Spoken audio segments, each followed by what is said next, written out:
일단 비트코인이 한번 움직여주고 반감기 시즌이 다가오면서 알트 시즌이 이제 본격화되는 것인가?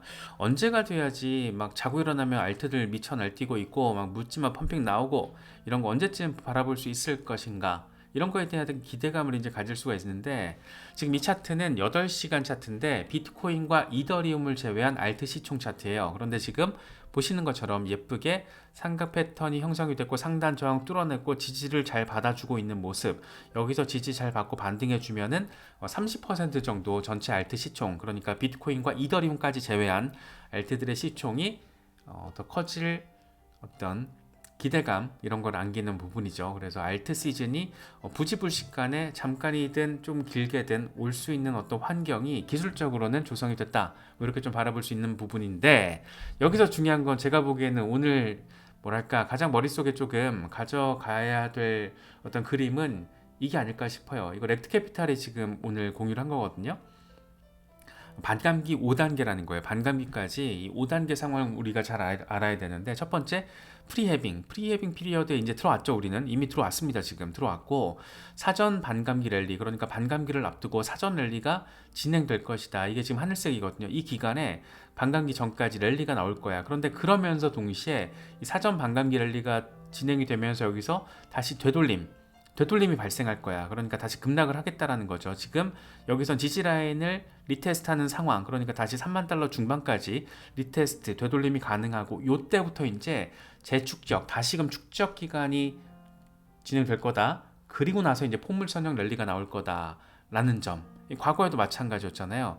이렇게 사전 반감기 접어들고 랠리 나오고 후퇴, 트레이스 리트레이스 나오고, 그리고 나서 축적 기간을 거치면서 이 빨간색 축적 기간을 거치면서 이후에 포물 선형 랠리, 이 상황이 지금도 반복될 것 같은데, 여기서 진짜 우리가 조금 주의해서 바라볼 점은, 렉트 캐피탈은 이렇게 얘기를 하고 있어요. 2주 뒤에 2단계가 지금 사전 반감기 랠리가 2주 뒤에 시작이 된다라는 거예요. 그래서 이후에 이제 가격 되돌림이 발생할 수 있고, 2016년의 경우에는 되돌림의 폭이 마이너스 38%까지 발생을 했다. 여기서 반감기 랠리, 사전 반감기 랠리가 나오더라도 다시 리트레이스를 할 때, 되돌림을 할 때 마이너스 38% 정도까지도 나올 수 있다라는 얘기를 지금 하고 있는 거죠. 그러니까 다시 3만 달러 초중반까지 후퇴할 가능성, 그리고 나서 이제 본격적인 반감기 이후에 축적 과정을 보여주면서 이제 포물 선형, 축적 과정을 보여주면서 포물 선형, 이게 지금 반복될 가능성이 있지 않을까라는 거를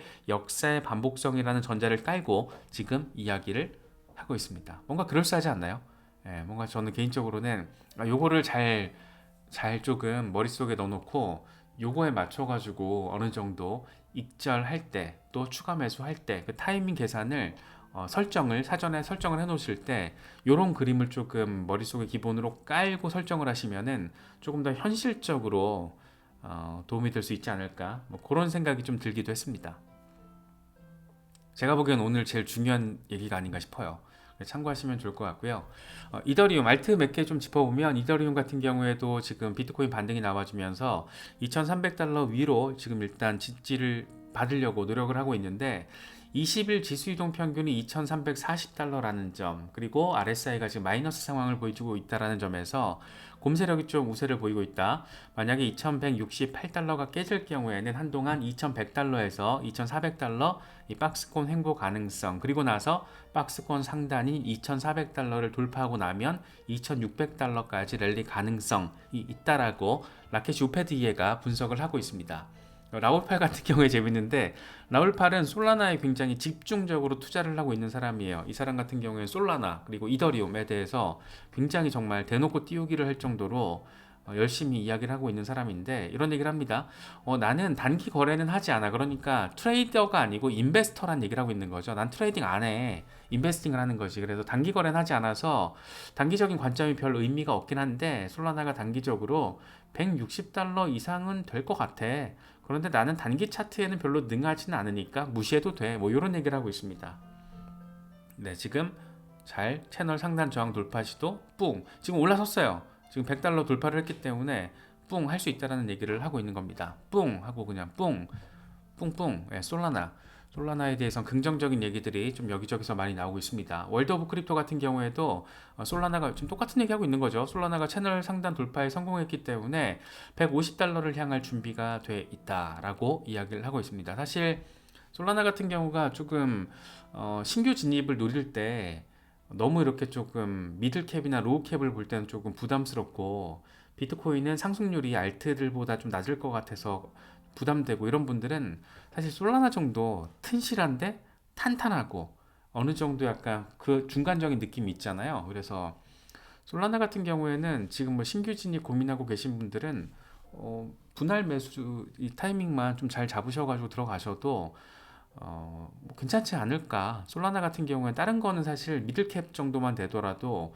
이게 한번 되돌림 나오면 어마어마하게 빠질 수 있기 때문에 좀 리스크가 있는데, 솔라나 같은 경우는 이번에도 보여줬지만 어느 정도 가격 구간에 있어서 지지세가 굉장히 강력하다는 게 나와줬잖아요. 그래서 신규로 조금 노려보시는 분들도 솔라나 정도는 의미가 좀 있지 않나라는 생각이 들고, 가지고 계신 분들은 이렇게 지금 솔라나의 반등 가능성에 대한 전망이 나오고 있다라는 거, 물론 이제 비트코인이 잘 받쳐줘야겠죠.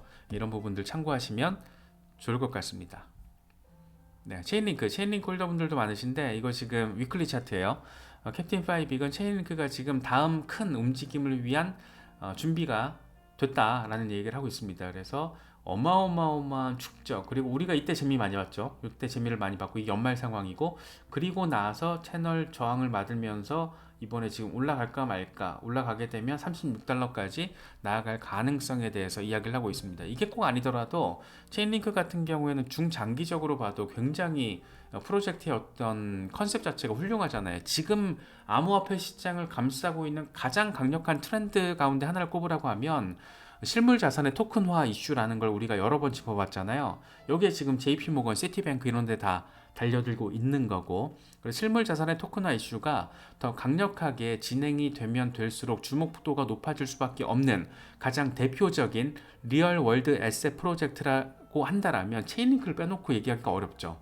그래서 그런 측면에서 바라보더라도 체인링크는 실물 자산 토큰화 이슈가 조금 더 우리 삶 속에서 강화되면 될수록 주목도가 높아질 수밖에 없다. 뭐 이렇게 좀 바라보시면 될 것 같습니다. 네. 거시경제 관련해서는 이제 FOMC가 결과가 이제 2월 1일 새벽 4시에 발표가 됩니다. 뭐 시장에서는 금리 인하 기대감이 여전하지만 금리 인하 그렇게 간단치 않을 거예요. 그래서 지금 근원 PC가 좀 빠지긴 했는데 그래도 2.9, 3% 이렇게 나와주고 있어서 아직 연준의 타겟 레이트 2%보다는 조금 높은 수준이고, 글로벌 경제 불확실성, 여기저기 지금 전쟁하고 있잖아요. 그래서 유가 급등세도 만만치 않고, 그래서 아직은 연준 입장에서는 막 금리 인하 그렇게 쉬운 거 아닌데 너무 시장에도 지금 기대감이 크죠. 기대감이 크고, 지금 이게 세미 패드워치 가지고 온 건데 1월달 같은 경우에는 금리 동결이 98% 수준이고, 지금 3월달 같은 경우에는 동결이 54%, 인하가 44.7, 이거는 베이비 스텝, 0.5%포인트 인하가 0.9% 나오고 있는데 3월 인하도 쉽지 않을 거예요. 3월까지도 데이터가 나올 게 그렇게 많지 않아서 3월 인하도 간단치 않을 거고, 특히 이제 우리나라에서 조금 약간 섣부르게 기대감을 가질 수 있는 게, 미국에서 한두 번 인하한다고 우리나라가 과연 금리 인하를 따라 할 수 있을까? 그거 되게 어려운 상황이거든요. 지금 이창용 총재 같은 경우에도 6개월 안에 어려워 이런 얘기 하잖아요. 지금 금리 인하가 그렇게 간단하지가 않고 이미 지금 금리 역전이 발생한 상황이기 때문에 그렇게 너무 금리 인하를 우리가 투자자로서 조금 막연하게 기대한다라는 거는 그냥 논외로 놓고 가는 게 좀 편하지 않나. 뭐 그런 생각이 좀 많이 듭니다. 그래서 금리 이슈는 너무 우리 투자의 변수로, 큰 의미 있는 변수로 두기에는 지금 글로벌하게 경제가 너무 복잡해요. 복잡하고 일단 당장 당분간 쉽지 않다. 뭐 이런 컨셉을 가져가는 게, 뭐 해주면 좋죠. 금리 인하 빨리 하면 좋긴 한데 그렇게 간단한 문제 아닐 수 있다라는 거. 그리고 최근에 연준 인사들도 그렇게 성급하게 하면 안 될 것 같은데 라는 멘트들 지속적으로 나오고 있다라는 거.